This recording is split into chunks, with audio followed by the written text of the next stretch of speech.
Assalamualaikum warahmatullahi wabarakatuh. Waktu orang sudah mati, masuk ke liang lahat, ditutup pakai papan, ditimbun dari atas. Setelah itu mobilnya pulang, dan tak lama sesudah itu namanya di STNK BPKB berganti dengan nama orang lain, diganti di kantor Samsat. Kenapa berganti? Karena Pak Polisi tak mau menangkap almarhum. Lo tak percaya, tanya sama Pak Polisi. Lalu kemudian rumahnya dijual, dibagi ke ahli waris. Istri dan anaknya di tepi kubur menangis, menetes air mata, berdoa Allahumma filahu. Habis itu pun pulang semua ke rumah. Wa yabqa wahidun, yang tinggal di kubur itu cuma satu.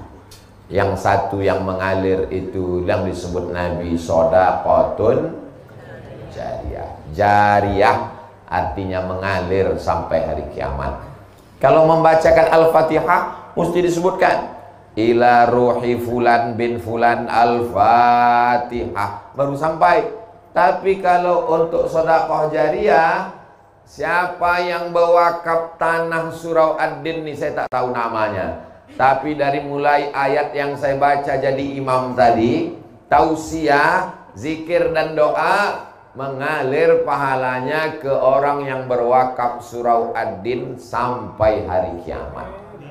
Zuhur, asar, maghrib, isya, i'tikaf, salat Ramadan, tarawih, mengalir. Itulah yang diingin-inginkan orang mati, mendapatkan pahala yang tak putus. Ibu-ibu masih ada wirid Yasin? Ada.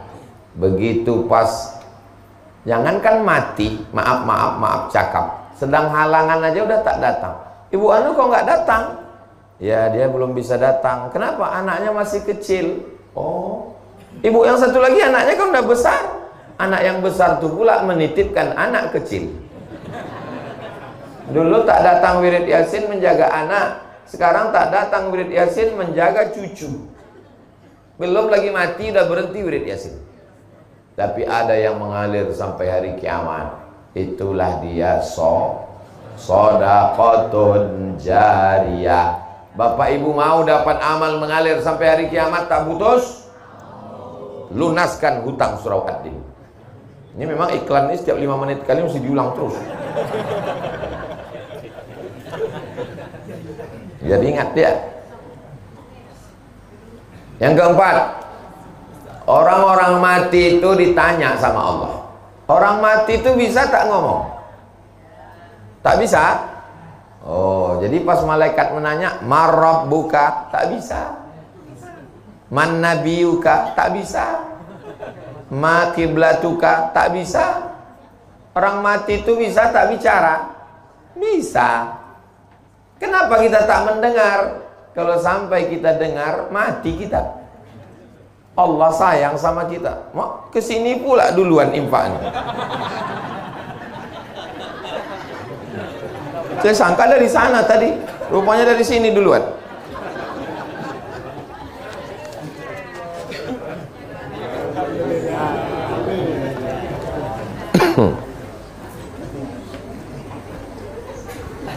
Saya walaupun pakai kain tetap pakai celana di dalam. Itu makan dompet saya di dalam. Orang-orang mati itu ditanya Allah Subhanahu wa ta'ala, "Hei mayat-mayat, jenazah-jenazah, maukah kalian hidup lagi?" Ditanya Allah Ta'ala. Apa kata orang mati itu menjawab? Jawabannya ada dalam Al-Quran. "Laula akhartani ila ajalin qarib." Tolonglah kasih aku hidup walaupun semenit saja. Kalau ku kasih kau hidup semenit, kau mau apa jenazah? Apa kata jenazah? Fa'asaddaqa wa akum minas salihin. Ternyata jenazah itu jawabannya satu. Kalau kau kasih aku hidup ya Allah, aku mau bersedekah. Kenapa jenazah itu tak menjawab, hidupkan aku mau haji, hidupkan aku mau tahajud, hidupkan aku mau kawin lagi, hidupkan aku mau. Kenapa dia mau sedekah? Dikaji oleh para ulama. Karena pahala yang langsung mengalir ke kubur adalah pahala sedekah. Begitu meninggal, langsung mengalir kerannya ke kubur liang lahat. Orang-orang yang berwakaf surau ad-din ini, kalau hidup dia dimudahkan Allah segala urusannya. Kalau dia sudah meninggal, dilapangkan kuburnya sejauh mata memandang. Dijadikan makam liang lahatnya salah satu dari taman-taman surga. Dijauhkan kuburnya dari lubang-lubang neraka. Maka usahakan kalau bisa. Kalau tak bisa ya tak apa-apa. Saya kan ustadz, saya tidak bisa memaksa. Saya tidak bisa bawa pedang subuh ini lalu sedekah. Kalau tak sedekah aku pancung nanti. Oh, tak bisa. Ini ustadz radikal, kepala kau kena pukul. Ustadz itu artinya da'i. Da'i itu hanya mengajak. Saya mengajak Bapak Ibu, tak ada untungnya untuk saya. Kumpulkan duit Bapak Ibu, nanti akan saya bawa ke Pekanbaru untuk bangun pesantren saya. Abdul Somad tak begitu. Mengajak jamaah ngumpulkan duitnya untuk bangun pesantren Jil As-Salamah. Kumpulkan duit orang tembilahan, duitnya untuk membangun pesantren Hayatul Quran. Kumpulkan duit jamaah subuh untuk bayar utang surau ad-din. Bukan duit orang tembilahan dibawa ke Pekanbaru untuk membangun pesantren, menyelesaikan masjid Ustaz Somad. Bapak Ibu yang kaya-kaya yang ada duit mau menolong masjid ad-din, saya tak ada untungnya sama sekali. Dan kalau Bapak Ibu masuk neraka, saya juga tak ada ruginya sama sekali.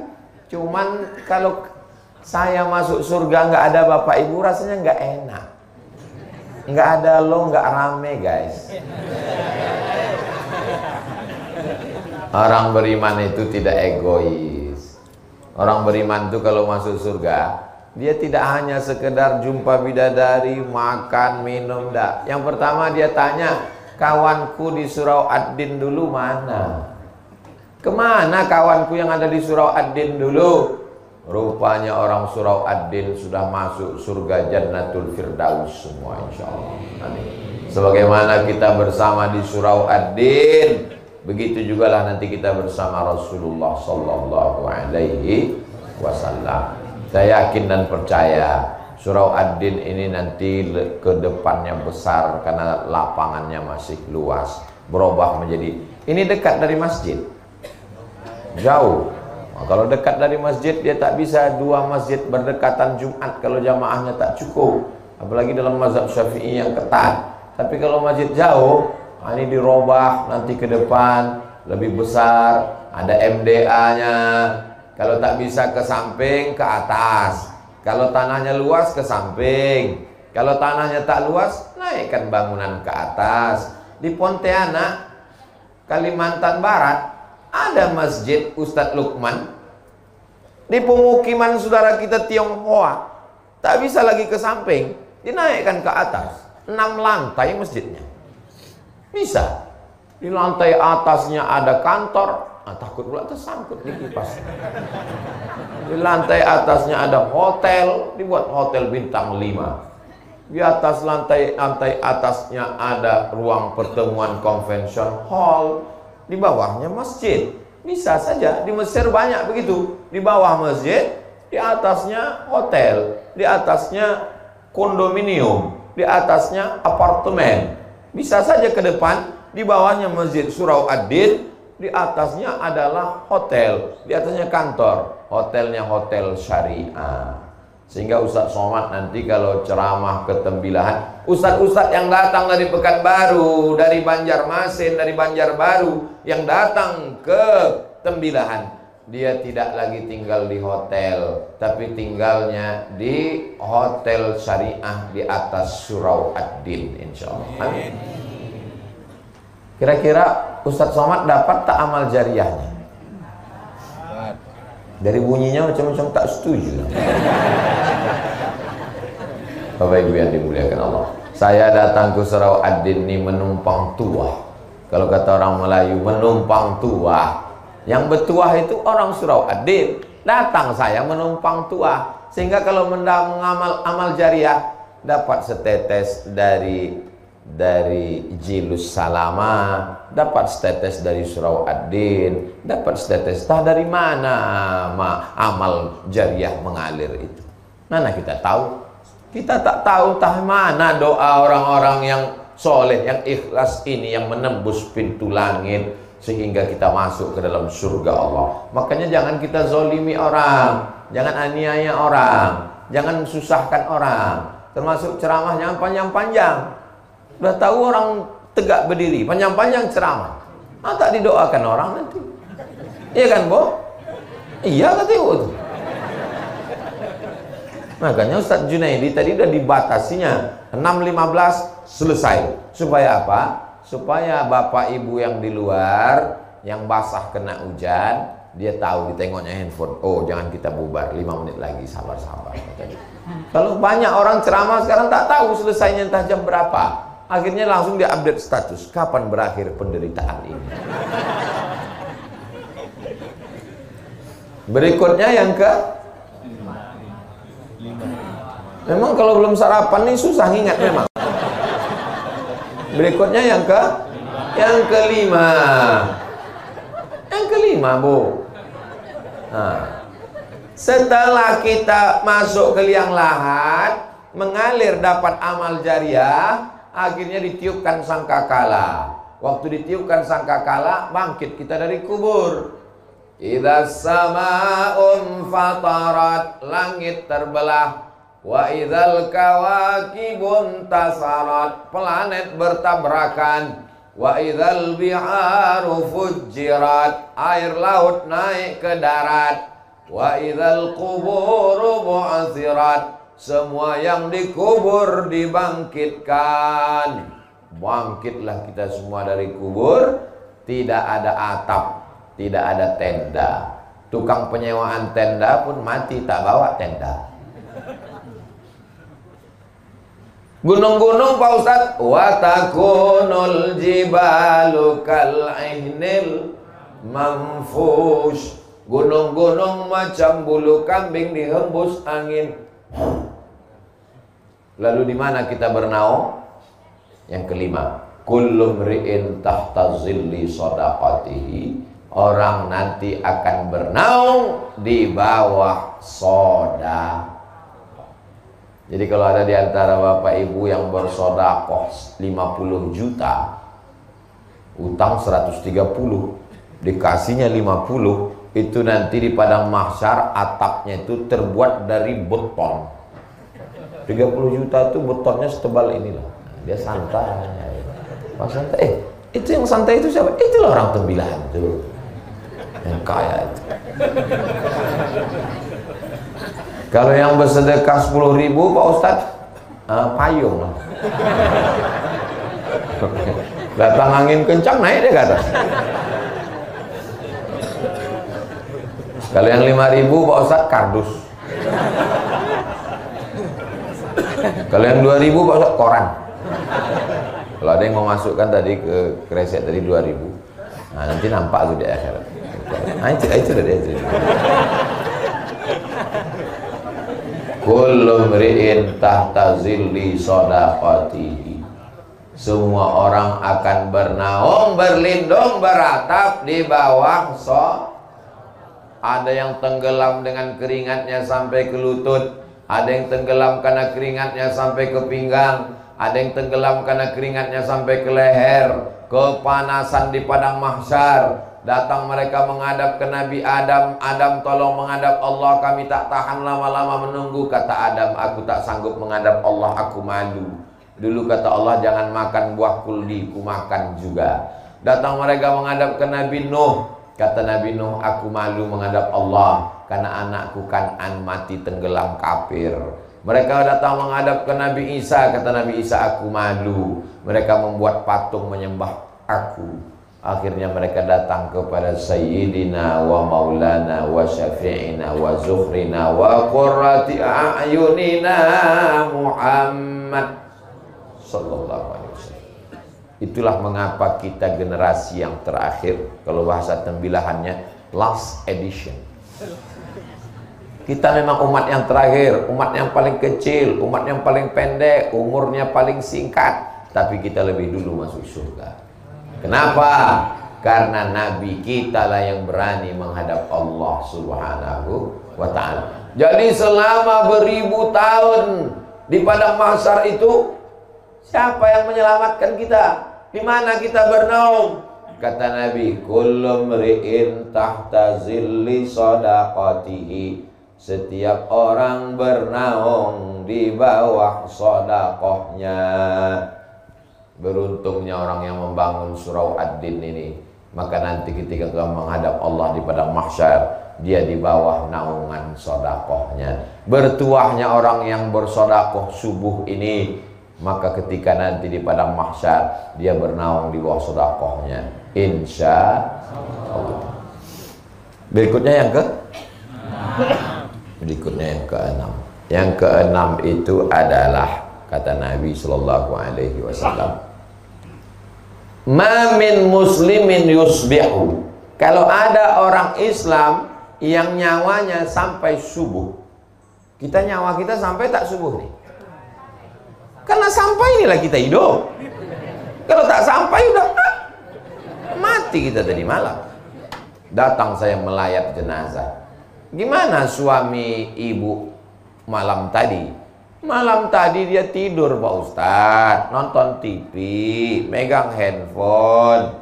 Sebelum itu cerita-cerita kami sempat ketawa-ketawa. Terus pas jam 3 tuh kami biasa tahajud. Saya bangun ini dia, bang tahajud. Saya pegang pipinya dingin. Rupanya udah meninggal jam 1 tuh Pak Ustadz. Biasanya yang mati mendadak itu kena serangan jantung. Jantung ini kan asal berhenti jantung tuh berdegup, mati. Mana pernah kita dengar si anu meninggal kenapa? Kena kurap. Mana ada? Saya serius ini.